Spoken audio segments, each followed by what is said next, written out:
नमस्कार, मैं हूं विक्रांत यादव और आप देख रहे हैं आपका अपना चैनल द स्वतंत्र। एक बड़ी खबर सामने आई है जो ब्लूमबर्ग मीडिया लेकर आया है और उसने ये दावा किया है कि भारत ने 12 मिलियन डॉलर यानी करीब 1,15,000 करोड़ रुपए का सोना बेच दिया है। यह आर्थिक संकट, क्योंकि जो आर्थिक संकट भारत को महंगा तेल खरीदना पड़ रहा था, उसके बदले में डॉलर में भुगतान किया जा रहा था, इसके लिए यह सोना बेचा गया है। इस तरह की ये रिपोर्ट आई थी और अभी तक भारत सरकार की तरफ से आधिकारिक रूप से ना तो इस खबर की पुष्टि की गई है, ना ही इसका खंडन किया गया है। इस खबर के क्या मायने हैं, क्योंकि ये पहली बार होगा इतिहास में कि भारत सरकार ने अपना सोना बेचा है। इसके आर्थिक मसले पर समझते हैं कि क्या इसके मायने हैं। हमारे साथ वित्तीय विशेषज्ञ विश्लेषक डॉक्टर शरद कोहली जी जुड़ चुके हैं। शरद सर, नमस्कार।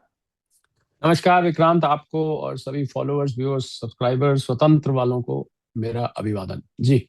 सर, किस तरह से इस खबर को देखा जाए? 12 बिलियन डॉलर का सोना बेचा गया, 1,15,000 करोड़ रुपए का। ये ब्लूमबर्ग की खबर है जिसको आज कुछ अखबारों ने भी छापा है। देखिए, पहले तो इस पे हम थ्योरेटिकली डिस्कस कर सकते हैं, पर खबर के ऊपर, क्योंकि जब तक भारत सरकार की तरफ से पुष्टि नहीं होती, रिजर्व बैंक ऑफ इंडिया की तरफ से पुष्टि नहीं होती, तो मात्र एक अटकल है और एक एक स्पेकुलेशन है। ब्लूमबर्ग कोई ऊपर स्वर्ग से आया हुआ एजेंसी नहीं है। उसने रिपोर्ट करी है, उसको मुझे लगता है उसको भारतीय मीडिया से ज्यादा पता होता है। पहले तो एक ये प्रश्न चिन्ह है। दूसरा प्रश्न चिन्ह ये है कि उसको कहाँ से पता लगा और उसका सोर्स क्या है। उसको सोर्स बताना चाहिए। कोई भी मीडिया एजेंसी जब रिपोर्ट करती है, खासकर फाइनेंशियल मीडिया, तो उसका सोर्स उसको बताना चाहिए, क्योंकि ये खबर अगर आधिकारिक तौर पर भारत सरकार द्वारा या रिजर्व बैंक ऑफ इंडिया द्वारा बताई जाती, तो बाकायदा इसके पीछे एक फॉर्मल स्टेटमेंट आती। तो formal statement reserve Bank of India ने नहीं दी, ब्लूमबर्ग ने सीधी दे दी। तो पहले तो खबर की पुष्टि मैं चाहूंगा, इस पे कोई भी उस प्रकार की टिप्पणी करने से पहले मैं असत्यापित खबर पर नॉर्मली कमेंट नहीं करता हूं, उससे दूर रहता हूं। पर थियोरिटिकली हम समझ लेते हैं। थियोरिटिकली अगर मान लीजिए भारत सरकार, रिजर्व बैंक ऑफ इंडिया इसको बेचता है, तो कोई दिक्कत नहीं। 880 टन के आसपास का हमारा फॉरेक्स इस टाइम गोल्ड का भंडार है। और आपको ये बता दूं कि फॉरेक्स रिजर्व्स में तीन चार तरीके के एसेट्स होते हैं। एक तो डॉलर होता है उसमें, हम्म। एक एक उसमें सोना होता है, और एक उसमें एसडीआर होते हैं, जिसको हम स्पेशल ड्राइंग राइट्स कहते हैं। या आईएमएफ के पास, आपके पास स्पेशल ड्राइंग राइट्स आपको मिलते हैं कि कभी इमरजेंसी पड़े तो आप उसमें से निकाल सकते हैं। एक दो चीजें और होती हैं, ट्रेजरी वगैरह होती है, पर मेनली मुख्यतः तीन चीजें होती हैं। तो जिस प्रकार Reserve Bank of India, Vikrant, ji. Rupee को स्टेबलाइज करने के लिए रुपए को $5 बिलियन अभी पीछे खर्च किए रिजर्व बैंक ऑफ इंडिया ने, जिसकी आधिकारिक तौर पर बयान आया कि हमने $5 बिलियन का डॉलर रुपी स्वैप किया है रुपए की प्राइस को स्टेबलाइज करने के लिए, यानी कि रुपए को।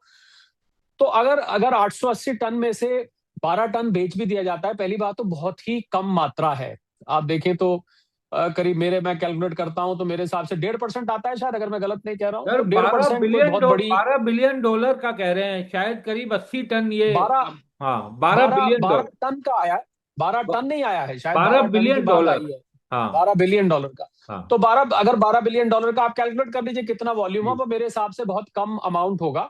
हम्म। तो अगर बेचा तो इसके पीछे ये लक्ष्य नहीं कि हमें फॉरेन एक्सचेंज हमारे पास 650 700 बिलियन डॉलर के बीच का है। इसके पीछे रुपए को स्टेबलाइज करने का लक्ष्य हो सकता है कि रुपए, क्योंकि क्या होता है जब आप इसको बेचते हैं तो आपके पास डॉलर आते हैं, हाँ। और डॉलर एक साथ जब $12 बिलियन देश में आएंगे, तो नेचुरल बात है कि वो रुपए की प्राइस को स्टेबलाइज करते हैं, और साथ साथ रिजर्व बैंक ऑफ इंडिया का फॉरेक्स रिजर्व भी बढ़ जाता है। तो मुझे लग रहा है उस तरफ अगर अगर किया, पहले अगर मैं साथ में लगाना हाँ। चाहूंगा, क्योंकि इस खबर की पुष्टि नहीं है। ब्लूमबर्ग कोई, जैसा मैंने कहा, कोई भगवान की आवाज नहीं है। वो कोई ऐसी ऑथेंटिक एजेंसी नहीं है ब्लूमबर्ग। ठीक है, खबरें लाती है अंतर्राष्ट्रीय फाइनेंशियल इकोनॉमिक न्यूज, ब्लूमबर्ग काफी मशहूर है उसके लिए। उसी को उठा के मैंने भी देखा, कुछ हिंदी के अखबारों में, सुबह मैं देख रहा था, कुछ हिंदी के अखबारों ने इसको छापा है, किसी किसी मीडिया हाउस ने इसको लिया है। पर जब तक रिजर्व बैंक ऑफ इंडिया पुष्टि नहीं करता, पहली बात तो हम इसको इसको हम ऑफिशियली इसको हम आपके चैनल पर डिक्लेयर ना करेंगे ये ऐसा हाँ, हुआ है। बिल्कुल, आप ये कह इसीलिए रहे हैं हम कि ऐसी ब्लूमबर्ग की। ऐसी ऐसा हाँ। गैस मारा गया है। हम्म। तो पहली बात, और अगर अगर मान लीजिए हुआ भी है, चलिए 1 मिनट को मान लेते हैं ब्लूमबर्ग की, तो मुझे कोई ऐसा, एक इंग्लिश में वर्ड होता है स्टिग्मा, मतलब कोई ऐसी बहुत बुरी बात नहीं है कि भाई ऐसा क्यों हुआ, क्योंकि आपको रुपी को इसका लक्ष्य फॉरेक्स रिजर्व बढ़ाने से भी ज्यादा रुपी को स्टेबलाइज करना हो सकता है। और बहुत ही थोड़ी मात्रा है जो टोटल आठ, क्योंकि 880 टन का रिजर्व है। आप बाद में कैलकुलेट करेगा 880 टन आज के भाव पे कितना बैठता है। अभी 1,55,000 के आसपास का भाव है, तो 1,55,000 प्रति 10 ग्राम, आप इसको 880 टन में सोचिए। 1 किलो सोना जो है विक्रांत, वो 1,55,00,000 रुपए का है। इसके आप 100 किलो बनाइए, फिर इसके 1,000 किलो बनाइए, और उसको आप 880 से मल्टीप्लाई करिए, तो बहुत बड़ा अमाउंट है। 1,15,000 करोड़ रुपए, उसमें कुछ ज्यादा नहीं बनता। तो ऐसे ऐसे वक्त में ज्यादा इंपॉर्टेंट बात यह है विक्रांत, जो मुझे अगर ये सच है कि हाँ। लिया किसने है, हाँ। कि बेचा है ये नहीं। देखिए, दो तरीके से रिजर्व बैंक ऑफ इंडिया बेच सकता है, या तो इसको भारत में बेचे, भारत में वो नहीं बेचेगा, क्योंकि भारत में बेचने से फॉरेक्स नहीं आएगा। ठीक है, हाँ। भारत में भी लेने वाले मिल सकते हैं जो मैन्युफैक्चरर्स हैं, उनको उनको हालांकि इतना सारा एक साथ वो क्या करेंगे, पर मान लीजिए भारत में, तो भारत में वो नहीं करेगा, क्योंकि हम्म। भारत में विदेशी मुद्रा इससे नहीं आएगी, तो बेचा तो बाहर है। हम्म। ब्लूमबर्ग को यह भी बताना चाहिए, अगर वो अंतरराष्ट्रीय एजेंसी है, कि भैया लिया किसने। अगर एक ने बेचा तो खरीदा किसने, या अधूरी जानकारी है। पहली बात तो जानकारी सच है कि नहीं। दूसरी बात, अधूरी जानकारी है तो खरीदा किसने। चाइना ने खरीदा है कि इसको यूएस ने खरीदा है, कि यूरोप के किसी देश ने खरीदा है, या किसी फंड ने खरीदा है, किसी बैंक ने खरीदा है, किसी इन्वेस्टमेंट बैंकर ने खरीदा है। ये भी तो जवाब ब्लूमबर्ग को देना चाहिए था। अगर उसको बेचने का पता तो लग गया, क्योंकि बेचा तो यहां से गया, अंतरराष्ट्रीय एजेंसी है तो खरीदने का भी तो पता लगा होगा। और दूसरी बात विक्रांत, जब इतनी बड़ी कंसाइनमेंट 12 बिलियन डॉलर की भारत से बाहर गई होगी, तो भारत से बाहर गई होगी, तो ये तो इसका जो सारी एक्सपोर्ट की डॉक्यूमेंटेशन होती है, एक तरह से एक्सपोर्ट हुआ सोना ये, तो हाँ। उसकी सारी डॉक्यूमेंटेशन होती है, सब कुछ होता है, तो उसको ये पता होना चाहिए कि भाई किसने लिया है। तो पहले तो अधूरी जानकारी है, दूसरी बात जानकारी ठीक है कि नहीं है। तो ये बाकी थ्योरेटिकली, जैसा मैंने आपको बताया, कोई इसमें बहुत ज्यादा चिंता करने वाली बात नहीं है कि देश की हालत, ऑब्वियसली ज्यादातर लोग इसका अंदाजा लगाएंगे भाई देश की हालत खराब है। वो 1990 में भारत ने सोना गिरवी रखा था, चंद्रशेखर उस टाइम प्रधानमंत्री थे, वो दिन याद आ गए, क्या हम फिर वहीं पहुंच रहे हैं। यहाँ पर तो क्या है कि यहाँ पर नैरेटिव बहुत जल्दी बन जाता है, क्या हम वही दिन वापस आ गए हैं 1990 चंद्रशेखर वाले, जब हम आर्थिक मंदी में थे, हमारे यहाँ फॉरेन एक्सचेंज रिजर्व। तो पहली बात तो हमारे यहाँ फॉरेन एक्सचेंज रिजर्व खत्म नहीं हुआ है। हमारे पास अभी भी, मेरे अनुमान के हिसाब से, 650, $650 का अभी भी होगा, ये मैं अनुमान लगा रहा हूँ। तो उसको, रुपी को स्टेबलाइज करने के लिए, उससे क्या होता है, डॉलर की इनफ्लो होती है। जब डॉलर की इनफ्लो होती है एक साथ, क्योंकि क्योंकि इस समय विक्रांत दिक्कत ये आ रही थी कि जो मनी ऑर्डर इकोनॉमी है, हाँ। 140 बिलियन डॉलर, जिसमें हर महीने लगभग 11-12 बिलियन डॉलर हमारे यहाँ आते हैं विदेशों से, वो भी आने कम हो गए मिडिल ईस्ट की टेंशन की वजह से। 50 करोड़, 1 करोड़ भारतीय तो मिडिल ईस्ट में ही रहते हैं, हम्म। तो वो भी कम हो गई, उसकी वजह से कम हो गई। एफडीआई हमारी जो है वो स्थिर पड़ी है, कोई नई एफडीआई नहीं आ रही। एक्सपोर्ट भी स्थिर पड़े हैं, एक्सपोर्ट हमारे जितने 860 बिलियन डॉलर पे थे, वहीं के वहीं खड़े हुए हैं। इधर से विदेशी संस्थागत निवेशकों ने, एफआईआई ने कल विक्रांत 8,300 करोड़ हम्म। रुपए कल निकाले हैं मार्केट से। बिल्कुल। 8,300 करोड़, आप सोचिए एक दिन में इन्होंने बेच बेच के गए हैं। तो आउटफ्लो बढ़ रही है, तो आउटफ्लो को न्यूट्रलाइज करने का तरीका यही है कि आप इनफ्लो बढ़ाइए। अगर डॉलर की इनफ्लो होती है तो उससे रुपी और डॉलर स्टेबलाइज हो जाता है। तो अगर अगर ये हुआ भी है, तो मात्र रुपए को स्टेबलाइज करने के लिए कदम है, कोई आर्थिक स्ट्रेस नहीं है, जिसको कहते हैं जब मुसीबत में लोग सोना जब बेचते हैं। ऐसा माना जाता है भारतीय घरों में कि भाई बहुत बड़ी मुसीबत सिर पर आन पड़ी है, अब कुछ नहीं बचा तो अब सोना निकालो, ऐसा कुछ नहीं। वही मैं विक्रांत, पूछना चाहता था, क्योंकि सर आप, शरद जी, राष्ट्रीय अंतर्राष्ट्रीय खबरें तो समझते ही है। भारत में तो कहा यही जाता है सर, हम लोग तो बचपन से, आप भी बचपन से यही सुनते आए होंगे कि सोना अच्छे बुरे टाइम के लिए रखा जाता है और तभी इसे निकालिएगा, तभी इसे बेचिएगा जब एकदम कोई रास्ता ना बचाओ।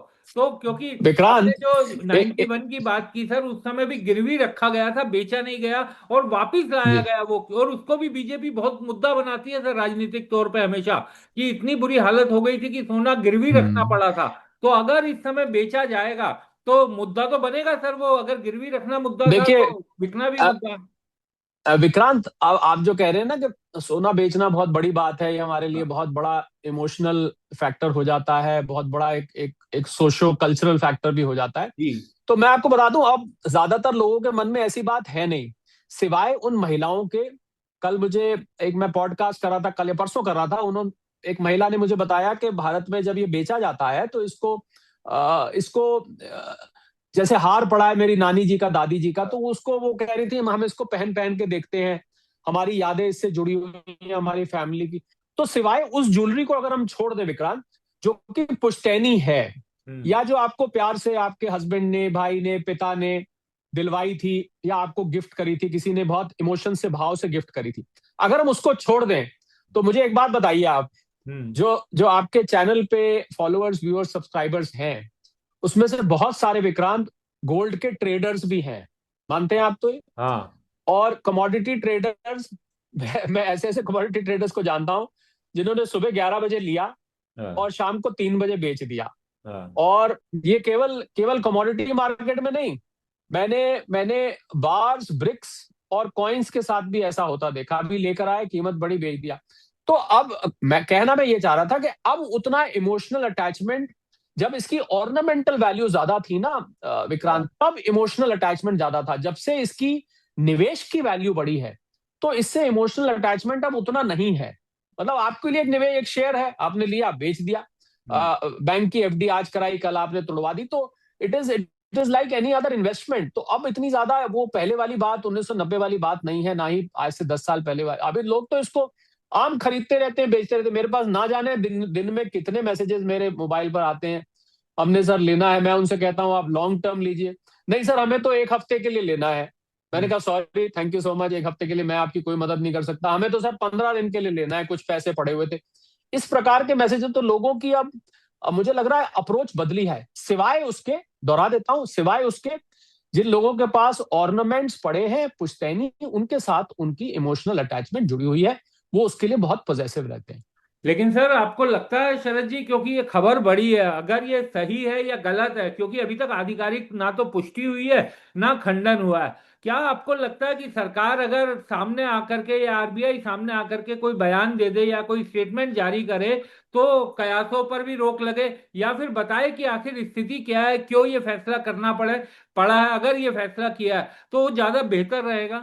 तो रिजर्व बैंक का सामने आके उसको क्लैरिफाई करना या उसको डिनाई करना, कई दफे हो सकता है दिन में आ जाए क्लैरिफिकेशन, क्योंकि ये कल कल रात के आसपास की जी। खबर है, अगर मैं गलत नहीं कह रहा हूं जी। तो कल रात के आसपास की है, कल शाम की या कल रात की कल खबर देर है। शाम की। जैसे जैसे खबर वायरल होती है, हमने आके हो सकता है क्लैरिफिकेशन दे। आज परसों मॉनेटरी पॉलिसी, उस प्रेस कॉन्फ्रेंस में गवर्नर साहब को क्लैरिफिकेशन देना चाहे, क्योंकि परसों वो आपको पता ही है प्रेस कॉन्फ्रेंस क्या, मतलब पब्लिक प्रेस स्टेटमेंट देते हैं, वो कॉन्फ्रेंस तो क्या होती है, प्रेस स्टेटमेंट दी जाती है कि क्या क्या डिसाइड किया मॉनेटरी पॉलिसी कमेटी ने। तो हो सकता है आ जाए, और अगर नहीं आती है तो फिर मैं इस खबर को सच नहीं मानूंगा। पर मेन बात तो ये है ना विक्रांत, हम्म। कि मुझे देखिए, मैं फॉरेन एक्सचेंज बहुत बहुत बारीकी से मैं उसको करता हूं, और मैं थोड़ा आगे आगे बात कर रहा था अब, क्योंकि मैं जी। रिलैक्स वे में आपको बताता हूँ, हाँ। तो इसलिए मैं पीछे आ गया, बात भी रिलैक्स करूंगा। अभी तक तो जी। उत्तेजनाजनक बात थी, अब हाँ। मैं रिलैक्स बात करूंगा। हाँ। मुझे इसमें कोई इतनी बड़ी स्टिग्मा, इतनी बड़ी बुराई नहीं नजर आती। क्यों नहीं नजर आती? क्योंकि आपको रुपये को स्टेबलाइज करना है। जब रुपया 100 के पास जा रहा था, तो आवाजें उठ रही थी चारों तरफ से, रुपया 100, रुपया 100, अब 97 पहुंचने लगा था, अब तो 100। तो आरबीआई ने उस टाइम इंटरवीन किया। अब आरबीआई इंटरवीन करे तो मुसीबत, ना करे तो मुसीबत। 880 टन सोना हमारे पास रखा हुआ है, उसमें से थोड़ा बहुत अगर चला भी जाता है, थोड़ा बहुत बिक भी जाता है, आप कैलकुलेट करिएगा, मैं 1,15,000 करोड़ का है, तो कितने करीब, कितने के आसपास हुआ मेरे ख्याल, 1 टन से थोड़ा फालतू होना चाहिए। आप कैलकुलेट करके देखिएगा, मैं बल्कि हाँ, मैं वो चाह मैं। रहा था कि कैलकुलेट इसको किया जाए, कि हाँ। आप $12 बिलियन का, तो 1,15,000, अगर मैं डेढ़ डेढ़ करोड़ को एक। हाँ। मल्टीप्लाई करूं, समझ लीजिए 100 से, ठीक है, हाँ। हाँ। तो 100 से मल्टीप्लाई करूं तो 1,15,000, तो मुझे लग रहा है लगभग लगभग एक एक टन सोना हो सकता है बेचा गया हो, हाँ। ऐसा ऐसा मेरा अंदाजा लगा रहा। हालांकि कैलकुलेट करिएगा इसको, हाँ। जल्दबाजी में कैलकुलेशन करके गलत फिगर बताना कई दफे खतरनाक हो जाता है। खतरनाक हो जाता तो है। हो सकता है 1 टन के आसपास हो। तो अगर इतने इतने बड़े भंडार में से अगर विक्रांत, अगर थोड़ा सा बेचा भी गया है, तो कोई हर्ज नहीं है उसमें। अब इसको इसको हम इतना बड़ा मुद्दा बना लें कि हमारी तो देश अब डूब रहा है, 1990 आ गया, फिर से ये हो गया, वो हो गया, मुझे लगता है वो थोड़ा सा ओवर ओवर थॉट हो जाएगा, उसकी अभी जरूरत नहीं है। There is nothing to worry. अगर क्लैरिफिकेशन आ गया, मुझे लगता है यही क्लैरिफिकेशन आएगा, 2-3 चीजें आएंगी अगर आया तो। जी। एक तो वो कहेंगे हमने रुपए को स्टेबलाइज करने के लिए किया, और एक वो ये कहेंगे कि हमारे फॉरेक्स फॉरेक्स एसेट्स हैं, हमने हमने फिस्कल पोजीशन को ईज करने के लिए, अच्छा फिस्कल पोजीशन में भी दिक्कत नहीं है हम्म। क्योंकि हमारा 4.5% का फिस्कल डेफिसिट का टारगेट है। देखिए पहला कारण कि हम रुपी को डॉलर के मुकाबले स्टेबलाइज करना चाहते हैं, अंदर डॉलर इतने लाके $12 बिलियन अगर हम देश में ले आते हैं उससे रुपी स्टेबलाइज होगा। दूसरा कारण हो सकता है हम्म। जिसके मुझे चांस कम लग रहे हैं, क्योंकि हमने फिस्कल डेफिसिट का 4.5% के आसपास का टारगेट रखा हुआ है। तो हम्म। मुझे नहीं लगता कि 1,15,000 करोड़ लाके हम उस फिस्कल डेफिसिट को बहुत ज्यादा सपोर्ट करना चाहते हैं। वो बहुत ही छोटी अमाउंट है, हमारी टोटल जो बजट का साइज ही करीब 55 लाख करोड़ के आसपास का होता है। तो 1,15,000 करोड़ इतना फर्क नहीं पड़ेगा, कुछ ना कुछ। और जरूरी बात जो मैं बताने जा रहा था जब आपके बीच में जी। कनेक्शन की प्रॉब्लम आई, कि ये पैसा रिजर्व बैंक ऑफ इंडिया के पास आएगा, ये हाँ। भारत सरकार के पास नहीं हाँ, आएगा। आरबीआई के और पास। Reserve Reserve Bank of India Bharat सरकार को ऐसे पैसे नहीं देता है। Reserve Bank of India dividend के माध्यम से भारत सरकार को पैसे देता है। अभी आपने कुछ दिन पहले देखा होगा 2,87,000 करोड़ का भारत सरकार को डिविडेंड दिया गया, हाँ। हाँ। क्योंकि भारत सरकार रिजर्व बैंक ऑफ इंडिया की अकेली शेयर होल्डर है। हाँ। उसकी जो कह लीजिए फाउंडर, कह लीजिए आजकल मॉडर्न भाषा में फाउंडर जो है, ओनर जो है, सोल शेयर होल्डर भारत सरकार है। तो इसलिए 2,87,000 डिविडेंड, तो अगर पैसा आया भी तो रिजर्व बैंक के पास आएगा, तो हम्म। भारत सरकार के पास तो आएगा नहीं। तो इसलिए जो फिस्कल ऑब्जेक्टिव्स हैं, जो दूसरा लक्ष्य हो सकता है, वो लक्ष्य भी मुझे जस्टिफाइड नहीं लगता है। हम्म। क्योंकि अब ये dividend reserve Bank of India फिर अगले साल देगा, हो सकता है इंटरिम डिविडेंड दे दे, पर अभी फिलहाल अभी तो दिया है। फिर थोड़ा हाँ। ना कि ये ले लीजिए 1 लाख और आ गया, ये आपको डिविडेंड दे दे। कोई ये फनल नहीं है भारत सरकार के लिए रिजर्व बैंक ऑफ इंडिया। तो क्योंकि भारत सरकार के पास नहीं आ रहा, इसलिए इसका फिजिकल ऑब्जेक्टिव नहीं हो सकता, फिजिकल ऑब्जेक्टिव नहीं हो सकता। इसका ऑब्जेक्टिव मात्र रुपए को रुपए को स्टेबलाइज करना है, और विदेशी मुद्रा भंडार को थोड़ा सा और भरना है। ये और दो ऑब्जेक्टिव के अलावा तीसरा ऑब्जेक्टिव मुझे नहीं नजर आता, मुझे फिजिकल ऑब्जेक्टिव नजर नहीं आता, क्योंकि इंडियन गवर्नमेंट के पास ये नहीं आ रहा। सर, ये करीब करीब 76 टन सोना बन रहा है सर। मैं अगर हम 12 मिलियन। चलिए हाँ। क्षमा हाँ। चाहूंगा मैं हाँ, कैलकुलेशन के क्योंकि लिए, कैलकुलेट, 76 टन। हाँ बिल्कुल। हाँ तो इसीलिए सर, 76 टन ताकि बन रहा है तो दर्शकों को अगर, रहे कि उस समय आपने जी क्योंकि जी जी, कैलकुलेट नहीं किया था। सर, एक और चीज नहीं समझना बिल्कुल, धन्यवाद। चाहिए सर। धन्यवाद, नहीं 1 मिनट मैं पहले इस पे कमेंट कर लें पहले जी। तो। जी। कैलकुलेशन के लिए धन्यवाद। हाँ। अगर 76 टन बनता है हाँ। विक्रांत, तो हाँ। हमारा 880 टन का भंडार हाँ। ऑफिशियली जो अभी तक जी। मेरी जानकारी में था, हाँ। तो उसमें से लगाइए अब 800 टन मोटा मोटा रह गया हमारे हाँ। पास, ठीक है। हाँ। तो लगभग लगभग हमने उसमें से 10% से थोड़ा कम कम। हमने सोना निकाल दिया। हम्म। तो भारत सरकार, रिजर्व बैंक ऑफ इंडिया ये भी कह सकता है कि भाई अगर हमने रखा हुआ है तो ये किस लिए रखा हुआ है, ये क्या कर रहा है रख के इनको। इसको देखिए, जैसा मैंने कहा, फॉरेक्स रिजर्व्स के दो तीन हिस्से होते हैं। हाँ। तो उन्होंने किया क्या है, अब इसको आप प्रिंसिपली, उन्होंने। उन्होंने क्या किया कि जो फॉरेक्स भंडार है जी। उसकी कैटेगरी चेंज कर दी अंदर ही अंदर, क्योंकि फॉरेक्स भंडार सोने की बजाय उन्होंने चेंज कर लिया। तो यही ऑब्जेक्टिव रहा होगा कि हम सोने की बजाय, क्योंकि इस समय हमें सोने की बजाय डॉलर ज्यादा चाहिए, तो हाँ। उन्होंने डॉलर ज्यादा लिए। पर मैं ज्यादा इंटरेस्टेड इस बात को जानने में हूँ विक्रांत, कि अगर अगर ये ऐसा हुआ है तो लिया किसने। हाँ, वो भी पता चलना चाहिए अगर ये खबर ठीक है तो। सर, एक और खबर ना आई तो आप शरद। गए, ना तो आप सराफा बाजार गए कल, ना मैं गया, तो किसने खरीदा। हाँ, शरद जी, एक और खबर कल आई कि सरकार ने सिल्वर इंपोर्ट के रूल्स और ज्यादा सख्त कर दिए हैं। अब जो ग्रेन्स, पाउडर और अदर फॉर्म भी जहां पर 99.9% सिल्वर है, उसको रेस्ट्रिक्टेड किया है। पिछले महीने भी सरकार ने सिल्वर पर रेस्ट्रिक्शंस लगाई थी, और अब थोड़ा और सख्त कर दिया है। यानी सरकार चाहती है कि चांदी की खरीद भी कम से कम हो। देखिए ये मुझे क्लैरिफिकेशन नजर आ रहा है, क्योंकि पिछले महीने जब लाए थे तो उसमें हालांकि पाउडर का जिक्र था, शायद वो पाउडर 99.9% वाला नहीं था, ओके। क्योंकि वो किसी और किस्म का पाउडर था। तो वो मात्र एक क्लैरिफिकेशन आया कि इस पाउडर पे भी ये जो 7 से 15% करी है, इस पे भी लागू होती है। That is a clarification. वो तो सरकार देखिए फॉरेन एक्सचेंज को बचाना चाहती है। पिछले साल हमने $12 बिलियन का चांदी इंपोर्ट की थी देश में। 80% चांदी इंपोर्ट होती है। अगर आप 100 किलो चांदी भारत में इस्तेमाल करते हैं तो 80 किलो विदेश से आई होती है, 20 किलो भारत में पैदा हुई हुई होती है। $12 बिलियन, तो इस समय पूरी कोशिश है कि किसी तरह विदेशी मुद्रा भंडार को बचाया जाए। ईरान और यूएस का युद्ध आधिकारिक तौर पे तो नहीं, वैसे फिर शुरू हो चुका है। कल रात को जो डेवलपमेंट्स हुई हैं, हाँ। वो कहीं से मुझे सीज फायर के इंडिकेशन नहीं दिख रही है। सीज फायर कतई भी नहीं कहलाएगा, बिल्कुल इसको सीज फायर नहीं बोलेंगे। तो मुझे लग रहा है कि उधर डोनाल्ड ट्रंप एक तरफ सीज फायर की और ये भी कह रहे हैं कि अगले हफ्ते पक्का हो जाएगा ये। तो डोनाल्ड ट्रंप के जो बयान आ रहे हैं, जैसा मैंने आपको बताया था कल भी शायद, कि डोनाल्ड ट्रंप अब इस युद्ध को नहीं चाहते हैं। पर क्योंकि कुवैत के ऊपर अटैक हुआ और अमेरिकन बेस के ऊपर अटैक हुआ, तो अमेरिका को उसमें उसमें काउंटर उसको करना पड़ा, उसको डिफेंड करना पड़ा।